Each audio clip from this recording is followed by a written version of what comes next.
Olá! Apesar de vocês já terem visto o título deste vídeo, eu gostaria que ninguém mais, ninguém menos que William Faulkner introduzisse o livro sobre o qual conversaremos hoje.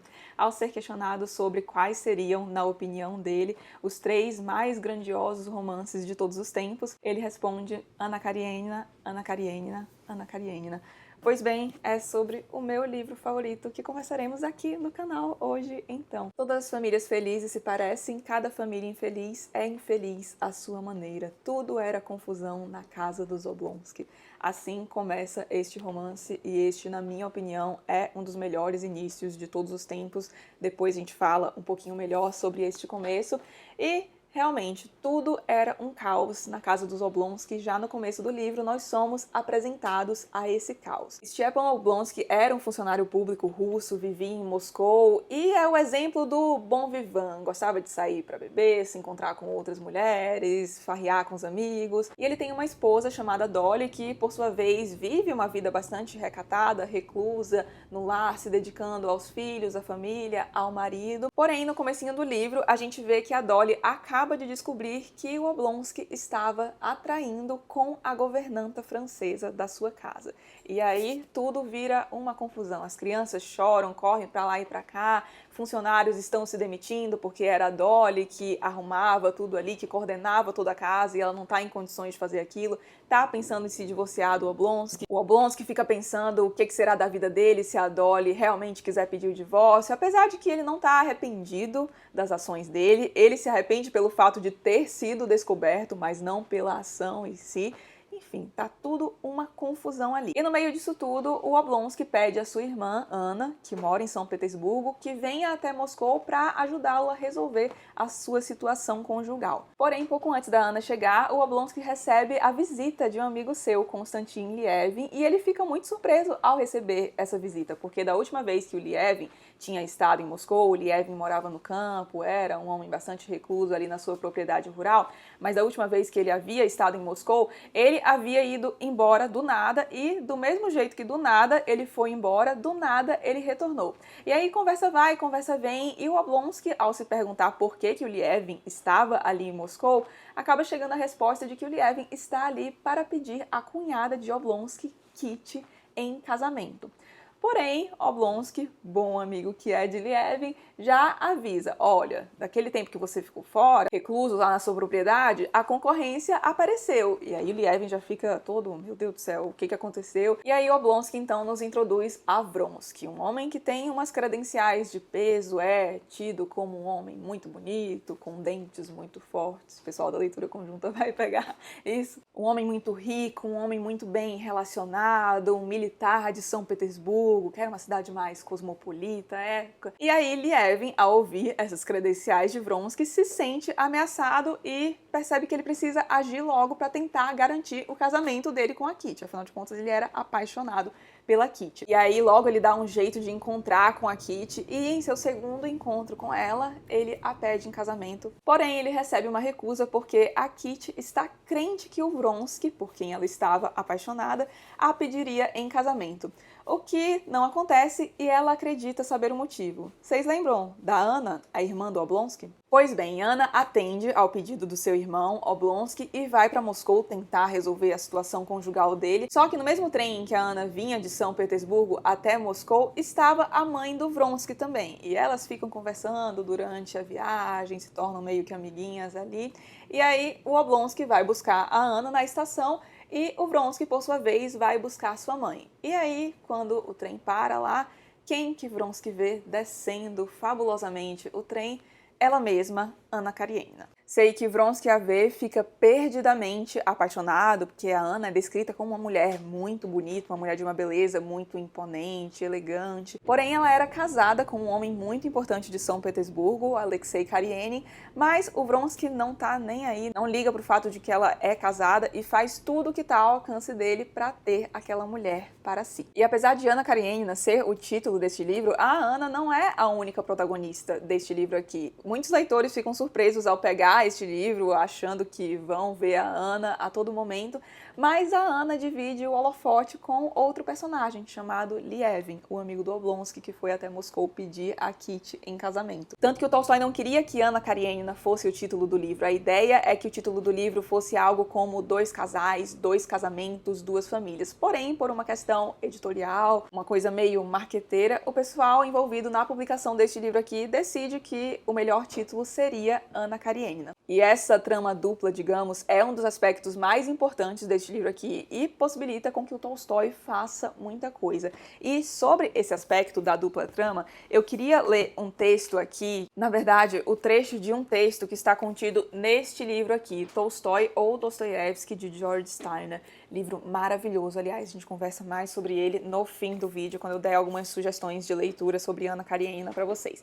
Mas então, olha o que o Steiner diz sobre essa dupla trama. Um enredo duplo é um recurso complexo que pode funcionar de diferentes modos. Pode ser usado para generalizar uma ideia particular, para reforçar, através de um sentido de recorrência ou universalidade, alguma intuição que poderia escapar do espectador ou leitor ao considerá-la aplicável somente a uma situação excepcional. Uma dupla trama é também um meio tradicional para a ironia. Por fim, uma trama dupla ou múltipla pode funcionar de modo a tornar a atmosfera mais densa e reproduzir as intricadas complicações da realidade. O duplo enredo em Anna Karenina opera em cada uma dessas direções. A trama múltipla possibilita que o romance contenha o peso da polêmica e da abstração. Mas é a terceira função de uma trama múltipla, sua capacidade em sugerir veracidade adensando o desenho da obra, tornando-a sinuosa e complexa, que tem mais peso no romance de Tolstói. Frequentemente se afirma que Tolstói é um autor mais clássico do que Dickens, Balzac ou Dostoiévski, pois ele confia menos do que eles na mecânica de um enredo, nos acidentes de um encontro fortuito, na carta perdida ou na súbita tempestade. Em uma narrativa tolstoiana, os eventos ocorrem com naturalidade e sem a ajuda daquelas coincidências das quais os romancistas do século XIX dependiam tão francamente. E eu lembro que eu li isso aqui e eu fiquei, meu Deus do céu, é exatamente isso, porque o livro todo flui com uma naturalidade muito grande. E, por exemplo, apesar de eu amar Dickens, por favor, fãs de Dickens, não fiquem muito chateados comigo, algumas coincidências me incomodam. Várias coincidências, na verdade, né? Eu acho que o ápice desse incômodo, no meu caso, veio com Grandes Esperanças, porque é aquela coisa, tem um personagem ali, e aí do nada ele conhece um outro personagem do livro que vai ser muito importante para a trama dele, só que eles não tinham nenhum tipo de ligação, é aquele tipo de coincidência muito forçada, sabe? Que você consegue ver e isso, de certo modo, me incomoda, principalmente em Grandes Esperanças, mas no Tolstói isso não acontece, porque a gente tem um elo ligando os dois núcleos principais, o núcleo da Anna e o núcleo do Lievin, através da figura do Oblonsky. O Oblonsky é irmão da Anna e amigo de longa data do Lievin, então não tem nenhuma forçação de barra no cruzamento entre esses dois núcleos do livro. Ele continua aqui com o seguinte: os fios da narrativa em Guerra e Paz e Anna Karenina são tão numerosos e constantemente embaraçados que formam uma compacta rede no interior da qual todas as coincidências e artifícios necessários a um romance perdem suas arestas e tornam-se aceitáveis e prováveis. Um outro aspecto que eu gostaria de ressaltar aqui é a simbologia do livro. O livro é repleto de símbolos porque o Tolstói transforma alguns elementos do enredo em símbolos a fim de que esses elementos expressem algo que ele queria expressar. Por exemplo, bem no comecinho do livro, quando o Lievin chega a Moscou, ele e o Oblonsky vão a um jantar. E nesse jantar, o Oblonsky faz questão de pedir ostras. Vão achando que isso é pura coincidência e que o Tolstói não escolheu ostras ali de forma proposital, pelo fato de ser um alimento afrodisíaco, para expressar algo que ele queria que o leitor soubesse acerca do Oblonsky. Outro símbolo muito importante nesse livro aqui, e talvez este seja o símbolo mais importante do livro, é o trem, a estação de trem, a ferrovia. Não à toa, aqui nesta edição da finada Kozak Naif, Saudades Kozak, tem um trem aqui. Aliás, preciso dizer que o projeto gráfico desta edição aqui, na minha opinião, é o melhor de todos. Não só porque, na minha opinião, é o mais bonito, mas porque dá pra gente analisar diversos aspectos do livro só olhando pro que tem na capa, na contracapa. Sério, Kozak, saudades. Daqui a pouquinho a gente fala mais sobre esses aspectos. Mas então, o trem tá presente em inúmeros momentos da trama, muitas cenas importantíssimas se passam em estações de trem, como, por exemplo, o encontro entre a Anna e o Vronsky quando eles se veem pela primeira vez, e o Tolstói utiliza esse ambiente para passar algo, porque o que acontecia à época que o livro foi escrito? O livro foi publicado em 1878, o Tolstói começa a escrever esse livro em 1872, e neste momento a Rússia acabava de passar, na verdade, ainda passava por um processo de transformação muito importante na sua estrutura socioeconômica, porque por um lado o regime de servidão que vigorou na Rússia por muito tempo e era um aspecto muito forte da estrutura social da Rússia acabava de ser abolido, e por outro também, em conjunto com a própria abolição da servidão, a introdução das relações capitalistas iam sendo feitas ali na Rússia, e o Tolstói não via aquilo com bons olhos, principalmente a introdução de ferrovias no campo, que o Tolstói tinha essa ideia do campo como um lugar sagrado, um lugar onde tudo é digno, e ele não via isso com bons olhos. E, portanto, aqui, tanto o trem como as estradas de ferro estão associados a eventos ruins. Outro símbolo que aparece diversas vezes ao longo do livro são as orelhas do Alexei Karenin. Quando a Anna retorna de Moscou a São Petersburgo, ela sai do trem, vê que o marido dela está ali para buscá-la, e a primeira coisa que ela repara nele é o tamanho das suas orelhas. Ela começa a olhar para ele e se pergunta, gente, as orelhas dele sempre foram assim? Meu Deus, por que as orelhas dele são tão grandes? E era algo que não tinha incomodado a Anna até então. Só que o Tolstói faz dessas orelhas um símbolo da paixão da Anna. Ela ali ainda não estava plenamente consciente dessa paixão, estava tomando consciência daquilo, mas ainda que ela não tivesse plenamente consciente dessa paixão, essa paixão já tinha efeitos sobre ela, como, por exemplo, mudar a maneira com que ela enxergava o mundo. E isso tá tudo embutido nas orelhas de Alexei Karenin. Por enquanto eu vou deixar só esses símbolos por aqui, mas ao fim do vídeo, quando eu estiver falando com a galera que não se importa com spoiler e com a galera que já leu o livro, eu vou apontar aqui outros dois símbolos que são muito, muito, muito importantes nesse livro e das coisas mais geniais que o Tolstói faz aqui, na minha opinião. E já que a gente está falando em aspectos deste livro, não tem como a gente falar de aspectos deste livro sem falar do que talvez seja o principal aspecto do livro, que é o contraste. Vocês lembram que eu tinha falado do projeto gráfico da Kozak Naif? Pois bem, aqui na capa já fica muito visível a ideia do contraste. Não sei se vocês conseguem ver que aqui a gente tem duas cidades sobrepostas, São Petersburgo e Moscou, e elas também ficam refletidas aqui, ó. Vocês conseguem ver? Eu achei isso fantástico. Mas então, o contraste permeia toda essa obra, começando no ponto principal da obra, que é o ponto a partir do qual o Tolstói expressa a maior parte do conteúdo do romance, que é o contraste entre o relacionamento da Anna e do Vronsky, e da Kitty e do Lievin. Mas além desse contraste, que é o principal, a gente tem diversos outros aqui. A gente tem a dualidade entre cidade e campo, a cidade sendo esse lugar de teatrinho, de falsidade, onde as relações sociais e as exigências da sociedade importam mais do que tudo, e o campo como esse lugar puro, onde pode se viver de forma digna, ao contrário da cidade na visão do Tolstói.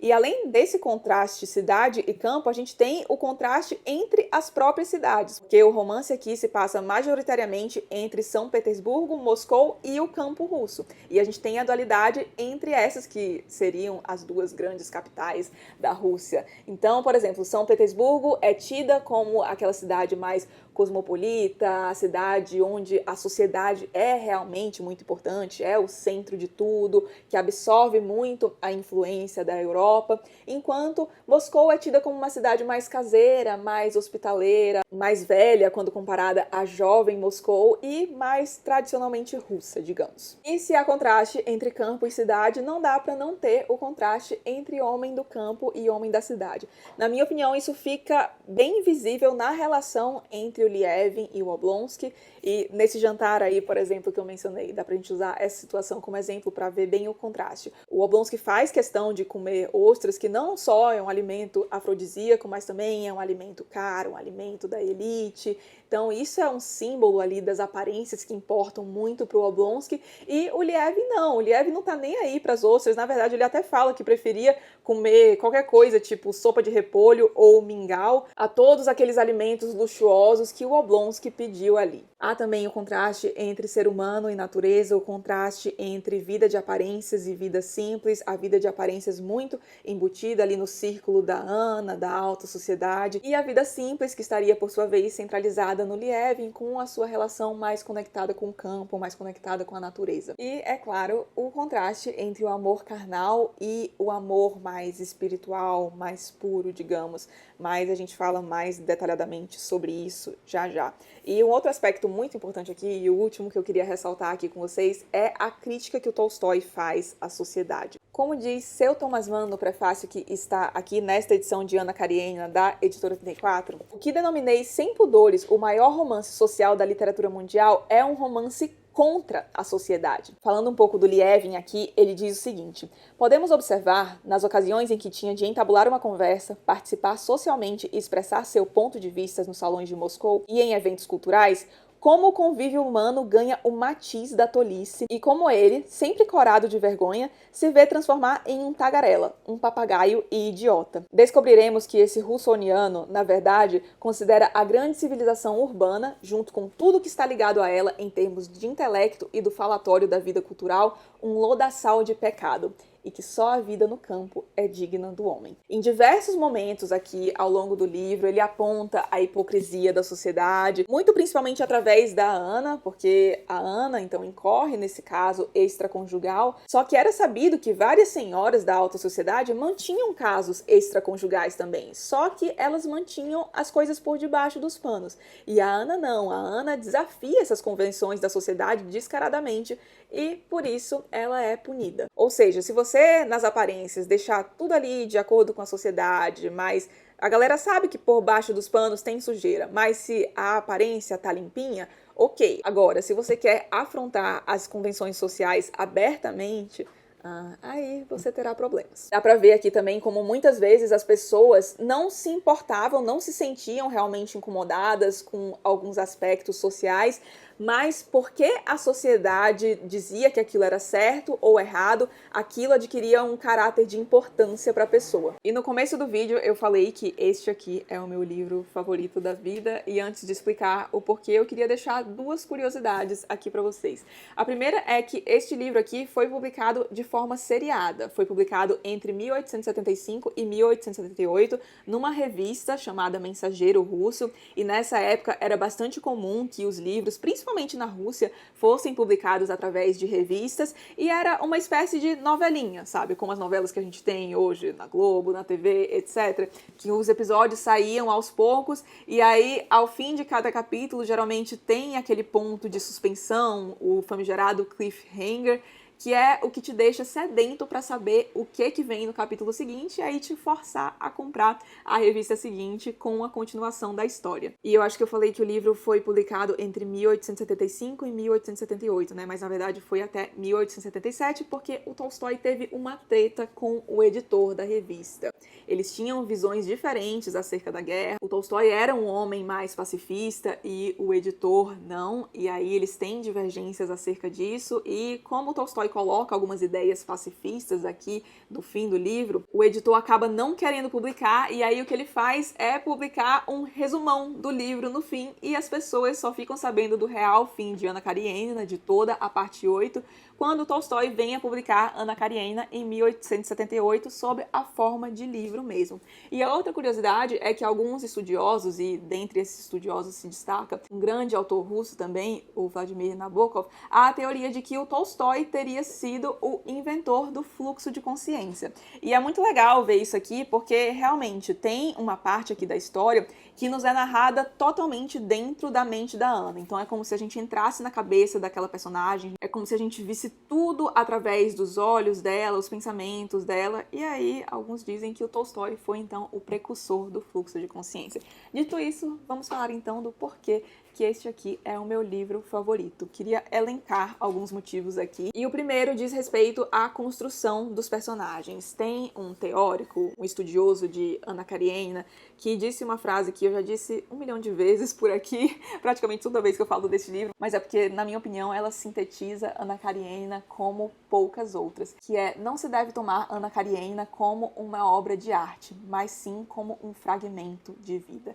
E é isso, os personagens são muito, muito reais, eles têm diversas camadas, são muito humanos com todas as suas imperfeições e a gente consegue se enxergar muito neles, justamente porque é isso, os personagens são muito humanos. Tem uma cena aqui que me marcou muito, que é uma cena na qual um personagem sente prazer por ver a pessoa amada sofrer porque aquela pessoa causou dor a ele. E assim, quem nunca? Mas não é uma coisa que a gente costuma revelar porque a gente sabe que não é uma coisa moralmente correta, digamos. Mas isso é expresso aqui tantas vezes e eu acho que isso é uma das belezas da literatura, uma das maiores belezas da literatura, na verdade, que é você olhar para uma obra de ficção e ver ali muito do que você esconde, muito dos seus demônios, digamos, explícitos. E aí é como se o personagem te dissesse, olha, você tem esses demônios aqui, mas eu tenho também e a gente é humano e é isso aí. Então são personagens muito complexos, até mesmo as mulheres, que não era algo comum à época.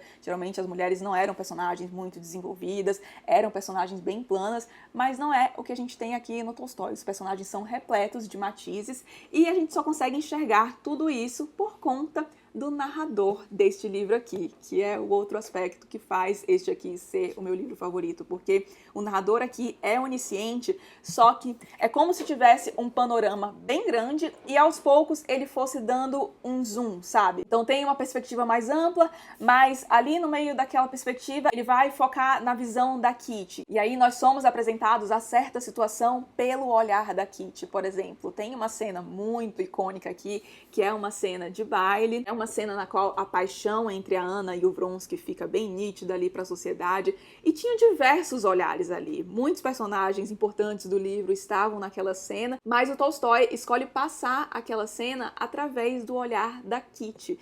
E isso é tão bem feito aqui justamente por conta desse narrador onisciente. E ele se utiliza desse narrador onisciente para fazer muitas coisas aqui neste livro e é simplesmente fenomenal. Nessa própria cena que eu acabei de mencionar, por exemplo, quem já leu o livro, vocês já pararam para pensar por que o Tolstói escolhe passar aquela cena pelo olhar da Kitty? Porque, queridos, Tolstói está nos detalhes. E este é o terceiro motivo que torna este aqui o meu livro favorito da vida, que é a atenção de Tolstói aos detalhes. Ele vai colocando diversos elementos bem pequenininhos desde o começo e ao longo do livro, e aí você só vai perceber a importância disso quando você chega lá no fim do livro e olha para trás. Outra coisa que eu gosto muito de ver aqui, e o Nabokov chama bastante atenção para isso, é a questão dos gestos, da ambientação, como o Tolstói se preocupa em ambientar muito bem aqueles personagens, descrever os gestos dele, o que eles fazem enquanto eles falam, e aí isso acaba tornando o livro muito cinematográfico, sabe? Tem cenas que você vai lendo e é como se estivesse passando um filme na sua cabeça.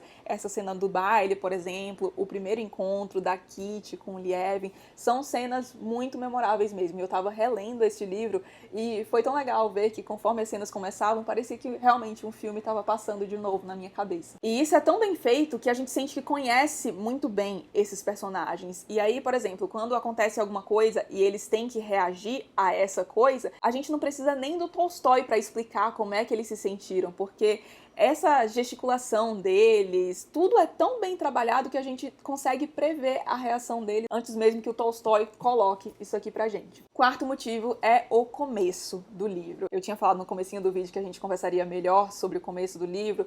Pois bem, o que eu acho fantástico no livro, não só porque eu acho aquela frase, todas as famílias felizes se parecem, cada família infeliz é infeliz à sua maneira, muito icônica, mas eu acho admirável como o Tolstói consegue sintetizar a essência do romance em uma frase só. E também porque é o tipo de início que já te joga em meio à ação, sabe? E nessa cena, numa única cena, o Tolstói consegue apresentar todos os elementos mais importantes do livro, como o adultério e a hipocrisia da sociedade. E aí eu queria me utilizar aqui do Steiner de novo para falar um pouquinho desse começo, porque ele faz uma análise que eu acho maravilhosa. No entanto, o episódio de Oblonsky, lembram? Tudo era confusão na casa dos Oblonsky? O episódio de Oblonsky é mais do que um prelúdio no qual os principais temas são apresentados com consumada habilidade. Trata-se da engrenagem que põe em movimento contínuo as inúmeras rodas da narrativa, pois o dano causado nos assuntos domésticos de Stiva leva ao encontro de Anna e Vronsky. O O quinto motivo é o tratamento que ele dá ao amor espiritual versus o amor carnal, e para isso eu queria utilizar o Nabokov aqui em seu Aulas de Literatura Russa. Olha o que ele diz. Qual foi, então, a mensagem moral transmitida por Tolstói em seu romance? Podemos entendê-la melhor se olharmos para o restante do livro e compararmos as histórias de Lievin, Kitty e de Vronsky, Anna. O casamento de Lievin é baseado numa concepção metafísica, e não apenas física, do amor, na disposição para o autossacrifício, no respeito mútuo. A aliança entre Anna e Vronsky se fundamentou apenas no amor carnal. E então surge a questão moral que ele efetivamente aponta. O amor não pode ser exclusivamente carnal, porque nesse caso é egotista, e sendo egotista, destrói em vez de criar. A fim de expor sua posição de maneira mais clara e mais artística possível, Tolstói, numa torrente de imagens extraordinárias, retrata e coloca lado a lado, em vívido contraste, dois amores, o carnal, de Vronsky e Anna, e o amor autêntico e cristão, como Tolstói o chamou, do casal Lievin e Kitty. E eu acho muito legal a gente olhar para essa temática, principalmente nos dias de hoje, porque eu acho que essa ideia de amor como disposição para autossacrifício tá se perdendo muito. A gente vive num mundo onde, basicamente, se não tá dando certo aqui, você sente que você tem que fazer muito esforço para dar certo, troca.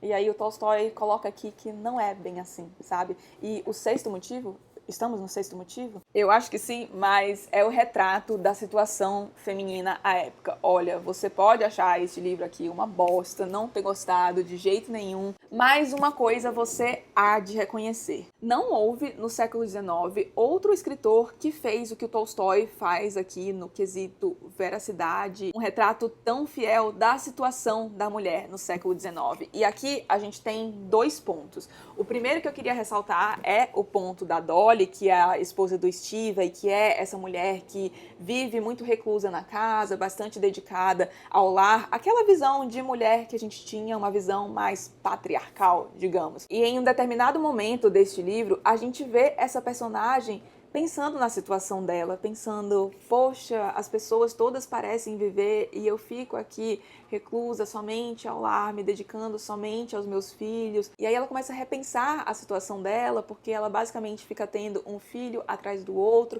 E aí ela tem uma conversa com uma camponesa que, nossa, foi algo que me marcou muito. Mas é essa camponesa basicamente mostrando que ela não fazia questão de ter filhos. Uma opinião desse nível naquela sociedade, sabe? Nossa, essa cena da Dolly, conversei pra caramba sobre ela lá nos vídeos da leitura conjunta. Aliás, eu não sei se eu falei, acho que eu não falei sobre isso por aqui, né? Mas eu fiz uma leitura conjunta de Anna Karenina aqui no canal, muita gente participou, aliás, um beijo pra cada um que participou e tá assistindo ao vídeo. Mas aqui a gente tem uma playlist que eu vou deixar linkada aqui no box de informações com um comentário sobre cada uma das partes de Anna Karenina. Cada vídeo tem 50 minutos, pelo menos, então tem bastante material aí, mas então eu falo bastante sobre essa cena da Dolly lá no vídeo, porque é algo que me marcou muito e, na minha opinião, das coisas mais importantes desse livro aqui.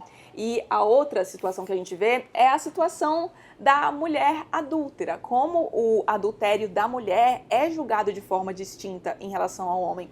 Porque, por exemplo, a gente tem no início do livro o Oblonsky traindo a Dolly com a governanta que estava ali na casa deles. E aí não há basicamente consequência alguma para aquele adultério dele. Muito pelo contrário, um tempinho depois ele volta a viver a vida dele normalmente, a cometer adultério de novo, a esposa sabe, mas não acontece nada, ele continua sendo muito bem recebido na sociedade e não é o que acontece com a Anna. A Anna, ao trair, é basicamente posta como um pária ali da sociedade. E no próprio relacionamento dela com o Vronsky, a gente vê como a Anna é rechaçada pela sociedade e o Vronsky, desde que não esteja acompanhado da Anna, continua sendo recebido por todos os círculos sociais, sendo uma pessoa prestigiada, muito bem querida, enquanto a Anna tá lá, sendo uma espécie de pária. E aí a gente consegue ver aqui também como era o processo de divórcio naquela época, como era uma coisa que dependia muito do homem. Tanto que aqui no pós-fácil da Editora 34, do tradutor Irineu Franco Perpétuo, aliás, tem um vídeo aqui no canal também, no qual eu comparo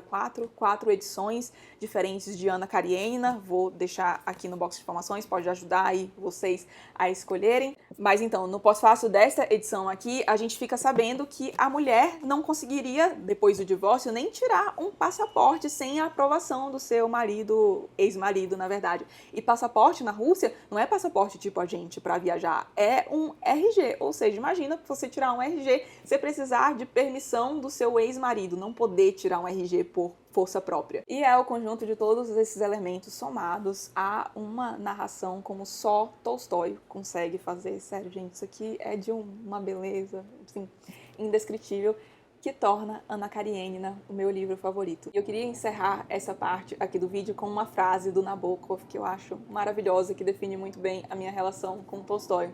Quando alguém lê Turgenev, sabe que está lendo Turgenev. Quando lê Tolstói, sabe que lê Tolstói porque não consegue parar. Pois bem, e aí que vocês pediram algumas sugestões de textos sobre Anna Karenina. E aí é o famigerado cuidado com o que vocês pedem, porque eu volto com uma pilha deste tamanho. Jesus! Mas vamos lá. Vou começar falando das edições que eu tenho de Anna Karenina, porque elas têm textos muito legais. Pós-fácil, prefácio, enfim, Jesus, tá até difícil de segurar essas coisas. Bom, eu falo mais detalhadamente sobre essa comparação lá no vídeo da comparação das edições de Anna Karenina, mas estas duas edições aqui têm basicamente o mesmo miolo, então tradução do Rubens Figueiredo, prefácio dele, bem legal, mas esta edição aqui da Companhia das Letras tem um pós-fácio da Janet Malcolm e o texto dela é muito, muito legal. Então, pode ser que vale a pena você pegar, sei lá, se você tiver a edição da Kozak, talvez esta edição aqui no Kindle, para você ter acesso ao texto, ou não, né? Se você não quiser ter acesso ao texto. Lembrando que Eita, Jesus, caiu tudo. Lembrando que eu recomendo fortemente que você leia os textos que eu vou indicar aqui somente após finalizar a leitura do livro, porque eles têm spoilers. Se você não se importar com spoiler, aí, né, fica aí por sua conta e risco. Temos também esta edição aqui, da Editora 34, prefácio de Thomas Mann, e o texto do Thomas Mann, meu Deus, que coisa maravilhosa. Aí o pós-fácio é do tradutor, do Irineu Franco Perpétuo, e o pós-fácio é muito bom também, tá? Essa edição, aliás, é excelente, apesar de que eu alternei a leitura entre a tradução do Rubens e a do Irineu, e eu confesso que, no geral, eu prefiro a do Rubens, mas comprando a edição da Editora 34, você também estará bem servido. Veja a comparação lá no vídeo específico, porque eu leio o mesmo trecho nas diferentes traduções, então fica mais fácil de você decidir, caso você esteja em dúvida. Enfim, tem os textos, então, que tem nas próprias edições. Aí, os principais textos mais completos que eu achei aqui em casa de Anna Karenina são estes aqui. Este aqui é o Lições de Literatura Russa, do Vladimir Nabokov, apesar de que esta edição aqui não está mais à venda, mas está à venda esta aqui, que é exatamente o mesmo texto que a gente tem nesta edição aqui. Aqui há um texto de Anna Karenina de mais de 100 páginas, se eu não me engano, é bem completinho, ele analisa vários aspectos da obra, os sonhos gêmeos lá da Anna e do Vronsky, como isso tem impacto na história, bem legal mesmo, eu gosto muito desse texto, e era o meu texto favorito sobre Anna Karenina até que eu li isto aqui. Minha gente, a análise que o Steiner faz de Anna Karenina é um negócio assim de outro mundo. Pessoal que vai ficar aí pra parte com spoilers, eu vou ler algumas coisas aqui que me chamaram muita atenção e, sério, eu queria que ele tivesse feito, tal qual Nabokov, um texto de 100 páginas analisando cada parte de Anna Karenina. Porque, meu Deus, meu sonho seria conversar sobre este livro com esse homem, porque, de verdade, a análise aqui é fantástica. O negócio é que ele não fala só sobre Anna Karenina aqui, né? Tolstói ou Dostoiévski, então ele faz várias comparações entre as obras dos dois, fala detalhadamente sobre algumas, mas a gente não tem, por exemplo, uma parte destinada só a Anna Karenina, como a gente tem no livro do Nabokov, mas aí você vem aqui no fim, ó, no índice, na página 273, que aí tem tudo que ele fala sobre as obras do Tolstói, onde está cada página, aí você consegue ver todas as páginas nas quais ele fala sobre Anna Karenina. Mas, sério, isso aqui, ó, maravilhoso.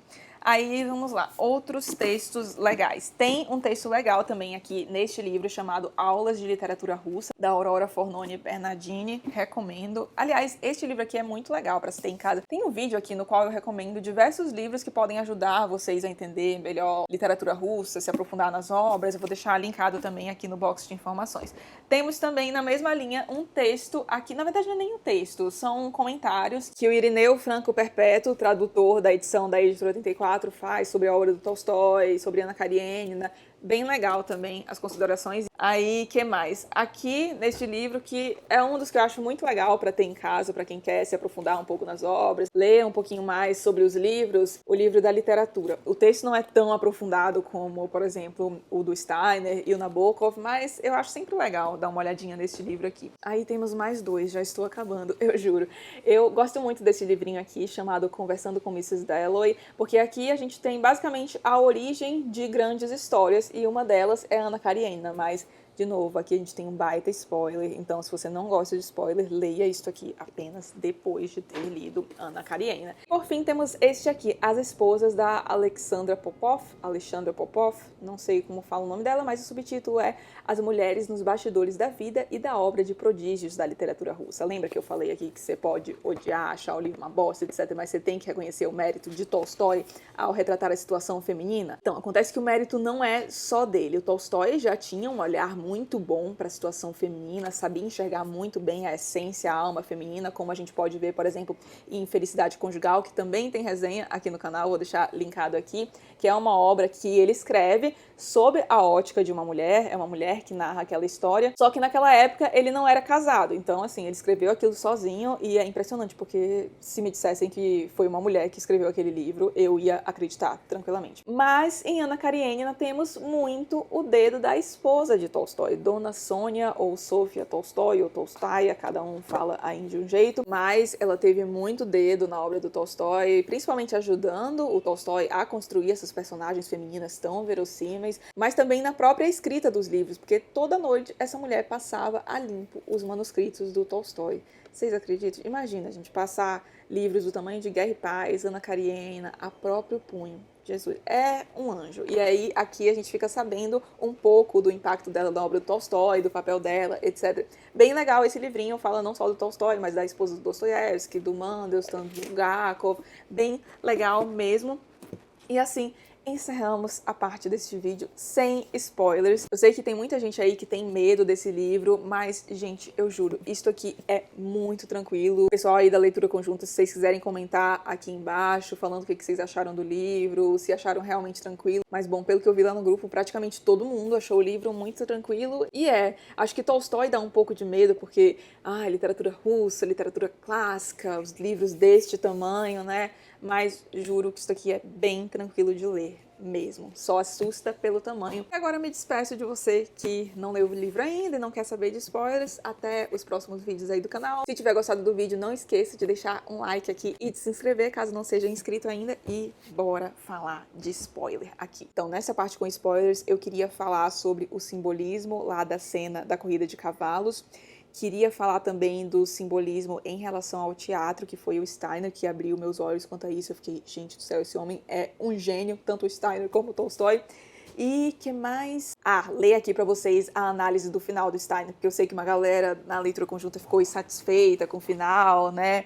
Então, queria ler aqui o que o Steiner tem a dizer sobre o final, mas vamos começar primeiro com Nabokov e aí depois a gente continua com o Steiner. Sobre a simbologia na corrida de cavalos. Na página 224 desta edição aqui, o Nabokov diz o seguinte: as cenas da corrida de cavalos, nos capítulos centrais da parte 2, contêm diversas implicações simbólicas deliberadas.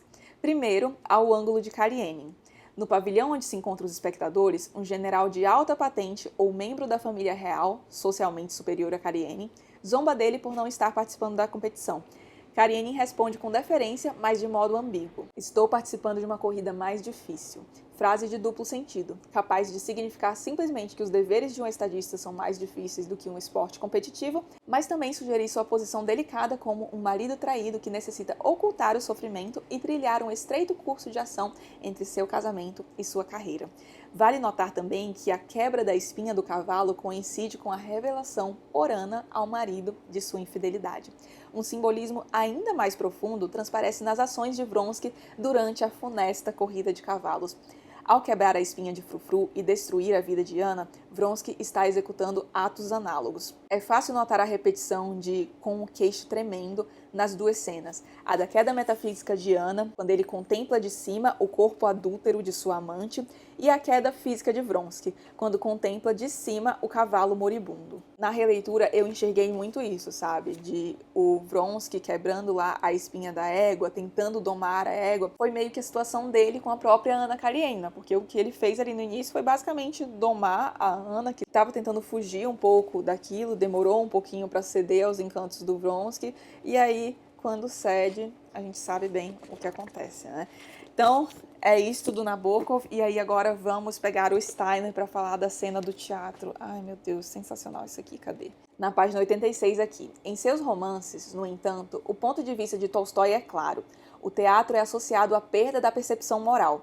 Em Guerra e Paz e em Anna Karenina, a casa de ópera funciona como um cenário de crise moral e psicológica na vida das heroínas. Em seus camarotes, na ópera, Natasha e Anna nos são reveladas por uma luz ambígua e preocupante. O perigo surge, na análise tolstoiana, pelo fato dos espectadores se esquecerem da natureza planejada e artificial da representação e por transferirem para suas próprias vidas as emoções artificiais e o falso brilho do palco. Nossa, eu achei isso aqui tão bom. Aquela cena da Anna chegando ali, afrontando literalmente a sociedade, e aí no espaço, num dos espaços mais sagrados para essa sociedade, é algo muito marcante, né? E agora vamos para a análise do final. Que, nossa, se eu já amava o final, eu passei a amar ainda mais depois dessa análise do Steiner. Olha só o que ele diz.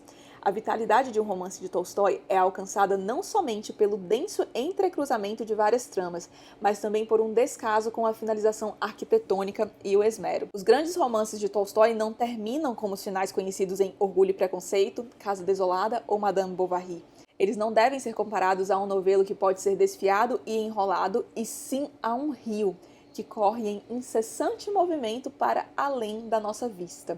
Tolstói é o Heráclito dentre os romancistas. Aqui, como no final do Fausto, de Goethe, toda salvação está na busca. Nossa, eu achei isso sensacional. Ele colocou nessa frase, toda salvação está na busca, a minha maior compreensão ali do final do Lievin. E aí eu lembro que algumas pessoas vieram me perguntar, o que você acha legal ler de Tolstói depois de Anna Karenina? E eu respondi para todas elas uma confissão, porque eu acho que tem muito a ver com o final. E aí olha o que o Steiner fala com o final de Anna Karenina, tá? E aí olha o que o Steiner fala aqui na página 77. De fato, uma confissão, no qual Tolstói começou a trabalhar no outono de 1878, começa precisamente onde Anna Karenina termina. Ou seria mais acurado dizer onde o romance se interrompe. Ai, sensacional. Então, se vocês tiverem gostado do final, leiam Uma Confissão, tem resenha, que aliás vou deixar aqui também no box de informações, que vai ajudar bastante a entender os questionamentos do Lievin, que nada mais eram do que os questionamentos do próprio Tolstói que estavam se desenvolvendo ali. E eu acho bem legal ver como esse romance se entrelaça com a vida pessoal do Tolstói, se entrelaça com uma futura obra, com uma obra passada também, Guerra e Paz. E aqui o Steiner fala, eu não vou falar nada sobre isso, que aí vai ter spoiler para quem não leu Guerra e Paz, mas em Guerra e Paz a gente consegue enxergar ali um protótipozinho de Anna Karenina. Enfim, acabamos agora finalmente mais um vídeo enorme neste canal. Espero que vocês tenham gostado. Por favor, se vocês quiserem debater sobre algum desses temas que eu coloquei aqui, fiquem à vontade nos comentários, mas lembrem-se, se for ter spoiler, coloquem spoiler entre chaves e em caps lock, em letra maiúscula, aqui nos comentários, que é pra ninguém pegar spoiler desavisado aí, a pessoa saber que tem spoiler antes de ler o comentário. Espero que vocês tenham gostado do vídeo. Se tiverem gostado, não esqueçam de deixar um like e de se inscrever no canal, caso não sejam inscritos ainda. Um grande beijo e até o próximo vídeo.